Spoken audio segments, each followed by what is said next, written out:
Hey y'all, it's Drea, okay? And I got Lola Brooke. Ooh, it sounds so good. I got Lola Brooke in the pink room, y'all, with me right now. And I'm so happy to have this conversation with her, to kick back, girl talk about Dennis' daughter, talk about her influences, inspirations, and all that stuff. Yes. Lola, how you feeling today? I feel good. I can't complain. I'm all right. All right. You're going to be great after we have this conversation, okay? Okay, yeah, I like that. We're going to get into some feel good, right? Okay. All right, so let's break the ice and let's start with my favorite question ever. Lola Brooke, tell me about the first song you can recall hearing from like the earliest age you can remember. Wanksta 50 Cent. Of course it was. And it came with a music video. So it was lit. Yeah, everything was set up. I remember listening to the song, like, for me, it was, oh, this is what a rapper like looks like. Oh, this is what a gangster look like. Oh, this is what a New York guy looks like. Like, you know, like I could, I've seen multiple, nobody could be 50 Cent, but his aura, I've seen many New Yorkers like him, and it was on fume. So I was like, yeah, I'm checking. Do you know how old you was when it came out? I probably was like, Wanksta came out in 2002, I think. I was in second grade. Was he watching that on BET on 106 in Park? I think it was a world premiere type of vibe. I'm not too sure what platform it was, but I'm pretty sure the song came out in 2002 or 2003. And either way, I was in 2002, second grade, 2003, third grade. Would you say 50 is one of your influences? For sure. Of course. Yeah. OD. Of course. Yes. Oh, not to mention that she is from Brooklyn. I forgot to open it up with that because she represents Brooklyn so hard. I live in Bed-Stuy now too. I'm a transplant, so I'm not a real person that's from Brooklyn. But I have a good time at all the block parties, and my neighbors. You been to a block party? Yeah, my neighbors, like, they fuck with me. My neighbors fuck with me. Well, they took some of the buildings down and now they're kind of gentrified, but they're still there. Yeah. And they be looking out for me like that. Always. It's always like that in the style. Like, no matter where I moved at in the style, the building was always family orientated. So I always had somewhere to go. It was times where I was locked out the house. I had somebody house to go to just chill for the day. And yeah, I ended up having, like, I have a little sister. Her name Chastity. And she's not my real, like, sister, but that's my blood. She's my sister. And I've created a bond with her because of her mom and her brother and grandparent that was downstairs on the first floor. And looking out for you. And that's my family. Like, to this day, I still go over there sometimes and try to, like, tap in. Like, that's my family. I love them. Well, we love Brooklyn. We love Bed-Stuy for sure. OD. Speaking of family though, so like other influences around you, what was your mom playing or your dad playing when you would be with either or one of them? Like, what were they playing around you that really like made you start to like be more curious about music? I was the only child, so the music my mom was playing in the house, I didn't have no care in the world to it. Like, I was trying to entertain myself as well as my mom was entertaining herself. I was trying to entertain myself. And my father, he would always say his favorite artist is Tupac and Snoop Dogg. So I always just kept that in mind. But R&B was in my house a lot. Okay. R&B, I could touch base on that. R&B was a vibe for me. My mom would play Mary J. All the time. Like, who else we got? Jaheim. Oh. Wait, hold on. What is he? Put that woman first. Oh, that reminds me of the beauty shop. She wearing her ring. And she starts playing little game. Yes, I remember that. No, that song reminds me of being in a beauty shop under the dryer. You like see? When you just said that, I remember I'm under the dryer right now. Yeah. So that was pretty much my childhood. Just R&B music in the house and me just trying to figure out a way to entertain myself. Yeah. Yeah. Well, as the only child, I know you said that like you would be on outside a lot just because like that was how you kind of interacted with people around, and instead of like going to the mall, and I feel like I heard this in the interview, right? Like going to the mall and stuff, you'd be on the porch. You was a porch baby. Yeah, I was definitely a porch baby. And my mom was so strict. So like, she felt good with knowing that I was on the block because, like I said, everybody on the block took care of each other. There's times my mom's done cooked meals for everybody on the block and stuff like that. So I was a porch baby because she knew if I was doing something wrong, somebody was going to tell her. Yeah. But it was a park across the street, so I would use the park to like get around. Like, oh, I'm at the park, but I'm really like 5 blocks away. So yeah. All right. Well, tell me about how like you kind of grew into wanting to be an artist. And I know you talked about how you're writing poetry at first, but what was inspiring you to even write poetry? Because I will tell you that from my perspective, it seemed like you always had a creative curiosity with words, right? Yeah. And wordplay. But where did that start before the poetry? And how did that turn into you know? So being the only child, it gets lonely. And my mom was a single parent, always at work. So I didn't really have nobody to speak to like that. And anytime I did, I didn't feel comfortable to talk to them because I wasn't around them very often. Interesting. So I tell my mom to buy me diaries and journals so I could just express myself and talk about my day. It was I still have my diaries to this day. And it'd be something very little. Me just saying I went to Corley Island or I went to the movies with my friends or such and such flat left us. Just anything, just expressing myself. So it wasn't too much of me just being in my feelings, but it was just me expressing in general. Did she buy you those to get you to express yourself or did you ask for those? I don't think I think my mom didn't know how badly I needed them. It wasn't that I wanted them. I needed it. Yeah. So she was just buying it because she probably think I'm just a young, you know how like young girls. We all had diaries. We all had diaries. My mama went through mine, I think. My mom's, I used to say things I used to say things just in case if she did look at it. Me too.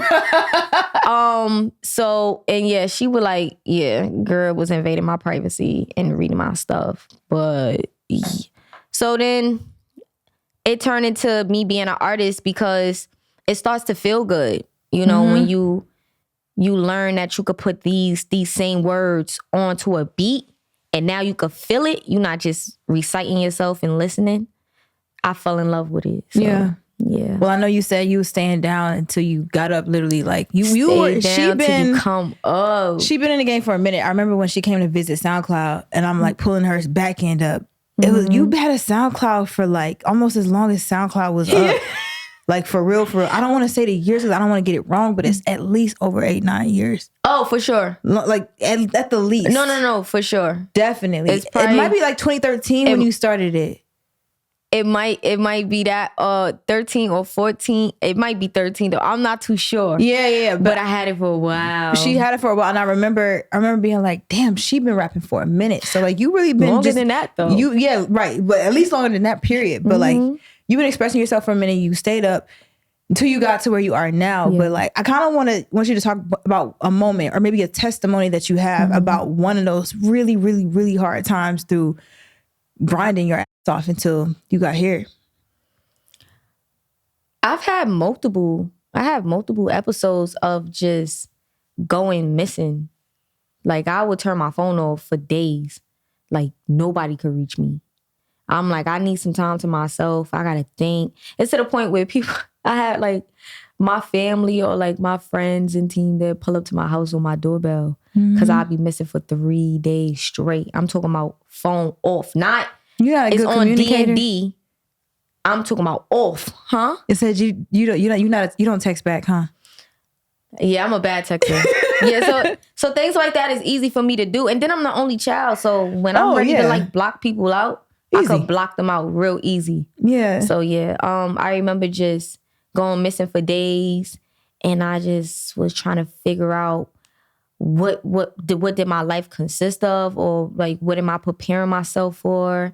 And of course, my family and team was tight. Like, you don't do that. But I needed it. I need to reflect on how I was feeling, and if I really wanted my new journey. So, yeah. If you really wanted your new journey. Yeah. What had you contemplating? You was going through? I've been rapping. been rapping for over like 10 years. Yeah. After a while, you like, hold on.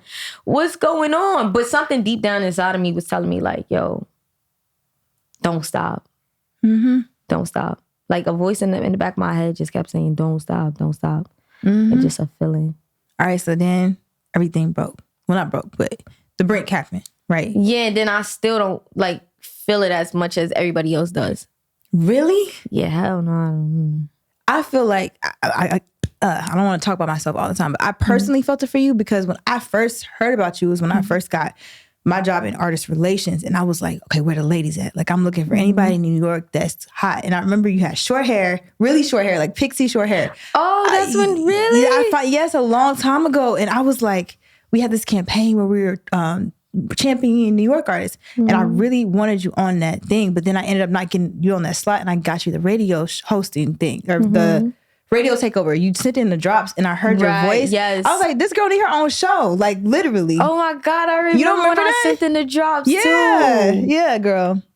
Oh yeah, and then I heard the mix up. I was like, oh, that's pretty good. You Yeah, had I your own remember little that. radio show on there. Yes. Yeah, that was amazing. So then when it popped like that, I was like, see, y'all, I've told y'all I was right. Like, I knew there was something about the song. No matter how old it was something about the song. I felt the same way. I'm like, there's something about this song. I don't know what it is, but just keep promoting it, girl. Right.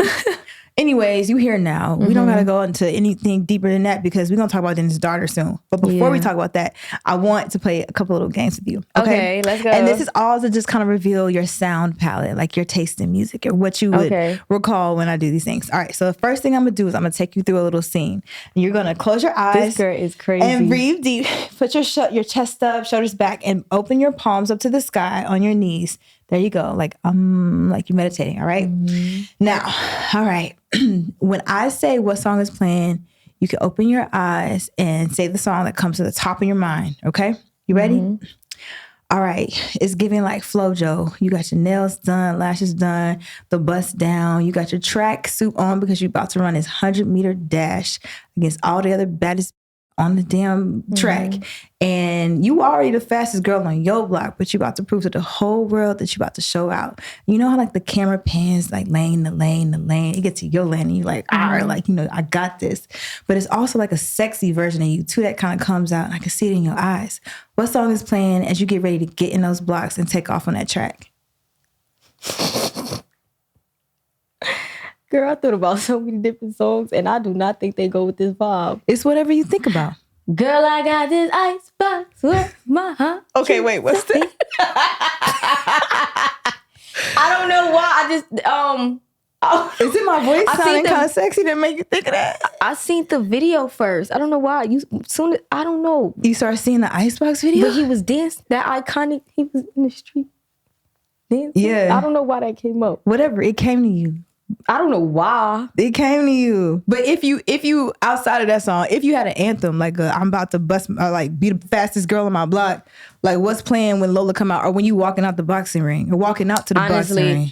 I'm so sorry, but it's definitely Don't Play With It. I mean, it might as well be. I mean, like, I ain't got no, that's just really how, that song It's you. is 100% me. Like, when I did the record, I was like, all right, now this is Lola. This is Lola, like, from beginning to end. But you felt that already before you even put or before you even recorded it, huh? Because did you write it first or did you go in and... I heard the beat before I got to the studio because I'm always sitting home and I'm so tapped in with my producers. I text them like, yo, what's up? Like, I need a pack. Or I FaceTime them. So I was FaceTiming Dizzy. I'm like, yo, let me get a pack. Like, let me hear some beats. And he playing me beats. The beat come up. I'm like, send it to me. He sent it to me. So I was in the house like vibing to it. But I didn't like write to it. I'm just vibing to it. I'm like, I'm going to say this beat when I get to the studio. I'm trying to think what the beat sound like. I only hear you when I hear that song. No, but the original beat. Well, not the original beat. The original title to the beat is called Empire. And that's mad funny. Interesting. Look at you now. And you know I'm a New York girl. All right, girl. I got another question then. Yeah. Okay. If you could be the fly or a fly on the wall in the recording session of any song from any artist, dead or alive, what would it be and why? Tupac, I Get Around. Hey. That's my song. Yeah. It's a vibe. It's a bop. It's an older song, but it sounds so timeless. Like if that song was to come out right now, like if they was to re-drop the song right now, it'll fit in. It'll fit in the pocket. Be careful because somebody gonna try to re-drop it and sample it and it's gonna f it up. But yeah. Don't do that. Right. Please don't do that. For real. Please. Because that's one of my favorite songs from Tupac. So the first song I remember hearing is a Tupac song. Guess which one it is? All Eyes on Me. I Ain't Mad at You. Oh, I Ain't Mad at You. That's a good one. Mad at you. I like that's sexy. Yeah. Tupac was so sexy. Yeah, like his vibe is sexy. Like regardless of his energy being really like high pitch, he's like mellow a little bit. Like he make you feel like, and I ain't even meet the man. Right, I'm about to say neither one of us have met him, but obviously like his R.I.P. aura to his soul. Yeah, R.I.P. His aura obviously. It's timeless in itself. It's I don't think I've ever seen or met or interacted with the energy that felt like what he gives from the screen, I guess. Yeah. Okay, girl. Well, I want to get more into Dennis' Daughter right now because I heard it and I enjoyed it. I loved it a lot. It has a progression to it. And then it ain't with don't play with it. And it has a progression to it that really like I just want to hug you the whole time. Like it gets tighter and tighter as it goes. God. But again, remember I've been rooting for you since I found you in your little pixie cut. And I'm like, who is this? She's so cute. She hard. Her voice is hard as there's nothing that sounds like that. I listen to a lot of music. When something in my ear sounds different, you can tell. It's like without a doubt. So I already was like, something gonna happen. Something gonna work. Regardless, that's how I felt listening to it. And then we're gonna go through the sections. I kind of want you to talk about or tell me some stories around some of the ones I definitely love personally too. Okay. I want to start with Vacant Heart. We can start with Vacant Heart. Let's start with Vacant Heart. Tell me some story about Vacant Heart, or the story of Vacant Heart and what it means to you. Okay, Vacant Heart is a song of me venting because if you realize it's not really a hook on there. No, I realize that. So that's basically a page in a diary. I used to be so embarrassed about my story. I used to be scared to tell my story. And now I could like stand on it and not care what people think about it or feel because at the end of the day, I'm living through it and I'm getting through it at the same time. So yeah, I just tapped into little things, challenges in my life that people may have not known because I don't usually wear my pain on my sleeves. So that's how I wore my pain. I wore my pain through my music. Do you think that your relationship with your mom has gone stronger since she's had to move to Atlanta? Yeah, like I literally just got off the phone with her before I came here. I love that. Yeah, but you know, she always wanted to move to Atlanta. That's a New Yorker dream. New Yorkers dream. They all move to Atlanta to get a house, get some land. So I'm like, you know what? Regardless of how I feel about it, I gotta let her go. And I gotta be strong enough for her to not know I don't want her to go. So it was really hard. I remember like being at the door, being at my front door, and she and my stepdad was in the car about to leave. And I was just like, oh, this is real. Like, she is gone. And I cried. When I tell you, I was boo-hooing. I was like, if she was to see me like that, oh my God, she wouldn't leave. So I couldn't. I was like, I'm good. I'm straight. Mind you, she was just worried. We was on Section 8 as well. So she passed me to Section 8. So I couldn't even pay my rent like that. But I didn't tell her because I'm like, she's really not going to leave. I just was trying to figure myself out as a woman, like growing into this new person that I'm supposed to be as an adult, you know, and just figuring it out, trusting myself and putting on my big girl panties. Like, it's time to grow up. It's time to take on some responsibilities and face life. Absolutely.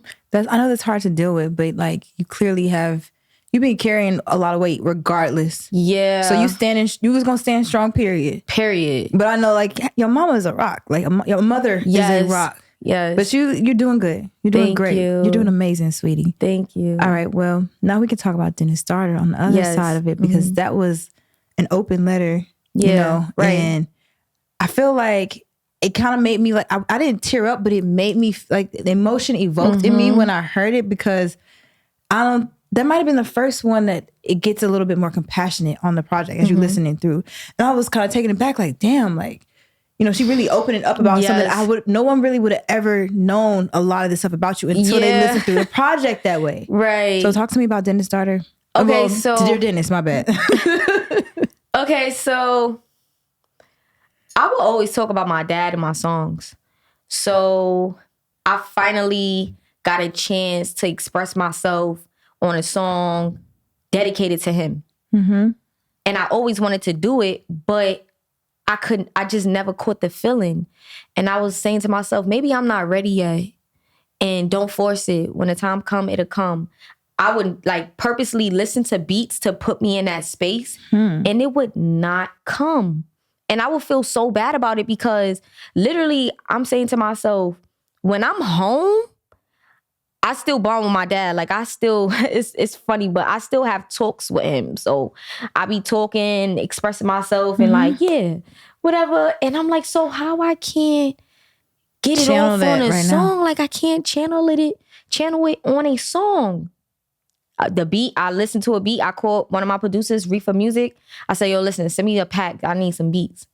He ended up sending me some beats that he collabed with other producers. And it just came. I was in the house, I was listening to it. And the same thing with Don't Play With It. I listened to the beat in the house and I just start rapping, but I didn't write to it. I just was vibing to it. And I was like, I think this is it. I think this is it. And I start like tearing. I was like, this is it. This is it. I feel it. And so I was like, I'm going to hold on to it and I'm going to take it to the studio. Took it to the studio and You ripped it. I just went. So yeah. Do you think that as an artist, that feeling that like, I don't know what it is, but the instantaneous like, what's it called? Oh my God. I forgot what it's called. Oh my God. I cannot think of the word. Not epiphany. Not epiphany, but like, it's something like that. Deja vu? No, but it's like, it's just kind of like the moment where like your feelings you're able to process them, or you're able to like to give birth to that song, right? Like you heard the track, you're like, oh, it can flow out now. Yeah, it just came out. As an artist, do you think you have to like work out to do that? Not physically work out, but is there some type of like practice that you got to put yourself in to be able to get close enough to yourself to be able to release emotion that way? Or does it just come? It just come because music is really a tool that I use to like reflect on myself. You know how like you could have a conversation with your best friend and you would feel better? I would write music and feel better. Like that's how I let my rocks off. Sometimes I don't even know how I'm feeling. I have mixed emotions. I don't know what's going on. But I listen to a beat and I just start going crazy and I be like, okay, that was a situation sitting on my soul for a little minute. I just didn't realize it. What makes you have the courage to be able to spill such vulnerable and painful and like your grief? There's a lot of grief in there and everything too into the words. And I'm asking that question because it's me and you're in my pink room. And I love you as an artist, and I want to know like how you do the things you do. But what makes you have the courage to do that? Because I personally will look at things if I like just say, okay, I feel like a dumb day or whatever, and it hurts me. I get scared of it. I don't want to see when you say, did I overtalk or second guess yourself. Everything about this project does not feel second guessed at all. It runs all the way through for me. Yeah, I wanted to make sure that the timeline was clear as day on my life.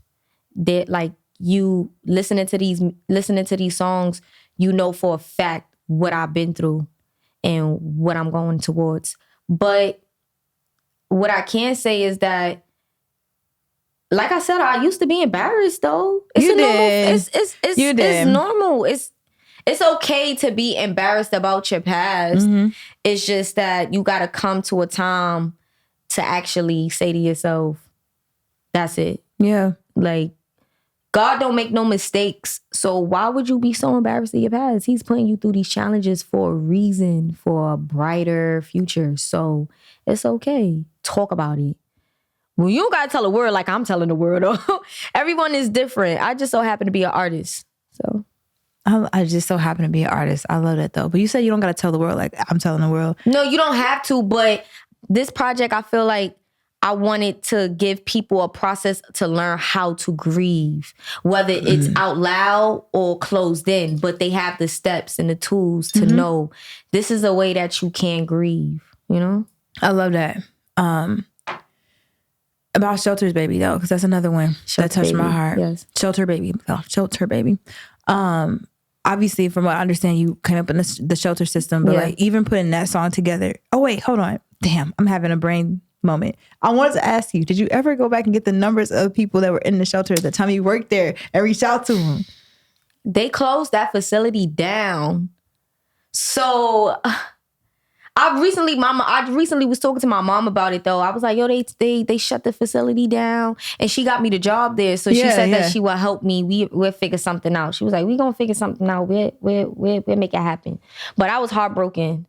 Cause I'm like, God, I always working there. I always said to myself, and the clients would come in and they would be like, it's something about you, girl. I don't know what it is. They came back. You rap? I seen some music video. I was like, that ain't me. I will always lie to them because, you know, working in the shelter, you have to separate your personal life from work because then the clients, these are real people, regardless of if you helping them out with their circumstances, but these are real people. So they get attached to you if they feel like you're a star or an artist and they feel like, oh, you're something so great to be talk about or someone so great to be friends with. So I closed that off. Okay. Like it wasn't about me when I was working in the shelter. Okay, copy. It's about the clients. So yeah, I hid that from them. But I will always say, I'm coming back. I'm coming back. I'm coming back. I'm coming back to these people and I'm going to help them out as much as I can because I can't do it right now. Yeah. And then now this facility is closed down. That broke my heart. Well, I mean, the song touched my heart, even though it was more of a banger. If I was when I first saw the title, I was like, oh, it's gonna be more of like not a ballad, but a slower song or like reflective type of vibes. You thought, and then, it was good. I turned that thing up, baby, because I'm proud to be a shelter baby. My first birthday party was in the shelter. Like, I'm a proud shelter baby. It's like, listen, I'm not ashamed. So, all right. Yeah, I was broke before. My mom was broke too. Yup. She was a single parent. Yes, we ain't have nowhere to live. Yes, we was homeless. Because when you're in a shelter, that means you homeless. Yes, I was homeless. And my mom figured it out. So now we gonna turn up. Right, no, but that's what I'm saying. It touched my heart because I'm like, damn, look where she at now. Yeah, now we gonna turn up. And then I think Don't Play With It come on right after that too, right? That's the next one? I'm tripping. No, damn, not yet. Oh, Don't God Play Bless With All the It Rappers. Yeah, God Bless All the Rappers. Yes, and that one, but we talked about that one a little bit before we started this, but that one is an ode, really, to being black and being in this entertainment industry and not feeling like you're important and feeling like you're a threat to society because you're expressing yourself through music when you're supposed to be able to have a vocal to use. There's a reason why we got a tongue. But on top of that, I'm benefiting from this genre. So who am I to not speak up for my community? That'd be so, like, that would be so distasteful, you know? I was just getting ready to ask you, how do you think you've benefited from being a black woman in this industry, in the moment that you have created, in the lane that you pretty much made for yourself? Outside of being someone that can speak on your community like that, is there anything else that you're proud of to be able to like use your platform for? Yeah, showing little girls that you can, even if you don't know something, while you're in it, you can learn it. You know, some people get scared to go in for the next step because they feel like they're not ready. But I feel like you should take that next step because you're gonna get ready. Yeah. It's okay. Like, there's no rules. There's no rules. There's no rules. Figure it out how you feel like you can figure it out. That's not what I said at Vacation Bible Study when I got caught kissing that boy. What they say, girl? We don't talk about that. I'm like, what's the rules? Let me stop. All right, let me. Before we close out, I want to. If you do have a question for me, the last segment is always like Q&A with me. If you have a question for me, all right? Okay, I might have to. Okay. But the first one is, what's the craziest question someone has ever asked you in the pink room? Oh, the craziest question? I wouldn't necessarily call them crazy, but someone's asking me like, caught you off you know guard. what? Jarrell Jerome asked me, he's like, what do you get out of doing this? And when he asked me that question, the answer that came out of me was so, I hadn't actually thought about it yet. Right. But I delivered it. And then I had gone through a lot right before I taped that episode. Like I was gone for like 6 weeks. I was suicidal. I was depressed. Yeah. I was like abusing substances. Like I was not in a good place, and nobody knew it. But they didn't know that when I get in this seat and I look in that camera, I could have been about to die yesterday, but I'm here now. So when he asked me that, I asked the guys to clip it up because I wanted to share with everyone what had been going through. And it just really all happened at the right time. So I would say that's the craziest thing, because it put me in a place earlier, like you said, you don't got to tell the world everything, but I'm just an artist. I decided I wanted to tell the world a little bit of what I could tell them about what I was going through because of that question and because of me playing the episode back and listening to the answer. Like, damn, I got to let the world know. And you did. I did. You did. And how did you feel?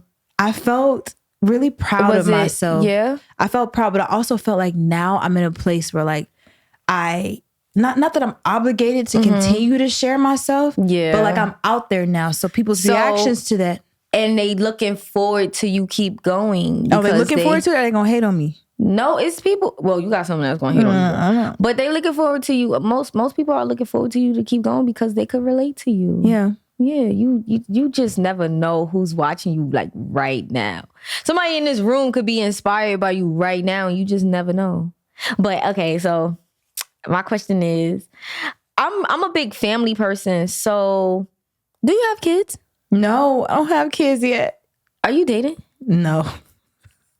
I was gonna ask, when do you feel, because this platform right here was built off of you building your confidence as well, right? Yes. So when do you feel like you're gonna have the time to actually sit down and build on a family, if you feel like that's something you would like to do? Don't make me cry answering that question. Why? No. Only because I think about that a lot. See? That's why I asked, because I need help knowing that too. So that's why I'm asking you know? I don't know. When the right person, sorry. Oh, don't cry. I'm making you cry. No. It's okay. Give me some tissue before I get mad. No, it's okay. Please. When the right person comes along. Y'all not gonna give us no tissue? Nah, you didn't ask me the craziest question in the pink room. Why you asked me that? That's why you asked me that before you asked me that one. It's okay, y'all. The tissue. This is real talk. Yeah, real talk. I'm gonna cry with you. I think about that all the time. My parents are just in town. My mom and dad, they get older and older, grayer and grayer. And I'm like, damn, I'ma hold it down. Stop smoking them cigarettes, because, you know, I don't know how long it's gonna be before I can do this. And I need this for myself. And I want this to be, I want my seed in the world left, you know, when I'm not here. Yeah. But I have yet to find the bond and the soul mate of my my calling, I guess. I've yet to interact. I've yet to. And you, as a woman, it bothers you because you feel like that's supposed to be something so natural to like naturally happening for you at every. You feel like that's a everyday feeling. Like you're supposed to have that. Yeah. Or you're supposed to have an option. Whether you want it or not. Or but then sometimes when you don't have an option, you like, I don't have it at all. Like, I don't know if I want to. Yeah, so I feel you on that. And then you trying to brand yourself and you trying to give yourself opportunities. Yeah. And it's like, that's cool and all, but my peace is at home. Girl. You know? So I'm all I got right now. My peace is at home, but I spend a lot of money on my speakers, on my food, on my candles, on my my house is decked. I told this, I brought my house here. Right. This is why I love this platform, because when I'm home, like I like little cute fancy things that make me just feel like I could eat ice cream with a messy bun and just watch TV with my wig off. You get what I'm saying? Like, yeah. So like, I be trying to make sure I can create a space at home that makes me happy. Yeah. Even more to come out to do the things. Oh, see? I knew put them right. Where was that? Right here. Yep. Somebody's lashes gonna fall off, and it was mine. I'm dead. Oh my God, Lola. You got me crying. Thank you for that question, though. No, thank you. Because we both relate to each other. That's so crazy. Like we both having the same issue as well. It's just that you was crying. I gotta be the strong one. Thank you. Without a doubt, I know there's a moment where you meet someone and it becomes that because I had that before. Yeah. And then I think there's a delusion associated with it that I didn't tap out of in time. And then when it shattered, then I look back like, damn, when am I gonna get that again? Because now I feel like I can't get it ever again. But see, yeah, because I feel like I put my career first with a lot of things. So I might have bumped into it and didn't even know. Girl, as soon as that I'm talking about broke, this happened.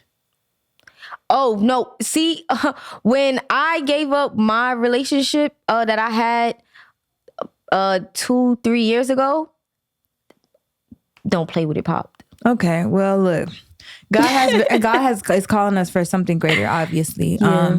Lola, thank you so much for asking those questions. And thank you for sharing the stories and talking about some pretty personal things with me in the pink room. And I think I might see you tomorrow night. Nah, you gotta take my number. So like, we gotta hang out and stuff like that. Like not just stay in touch. Business stuff. We gotta like go outside. I love that. You need a good time for real, girl. I do. All right, y'all. It has been a pleasure having Lola Brooke in the building at the Pink Room. Tune in and make sure that y'all subscribe. Yo, make sure y'all get my mother project. Dennis' daughter. You heard? Nah, just playing. That's who. No, talk your shit, Lola. Talk your shit. I'm talking about shit. The mic's right there. The mic's right there. No, it's yours. Get my Dennis' daughter out now. We out. Peace.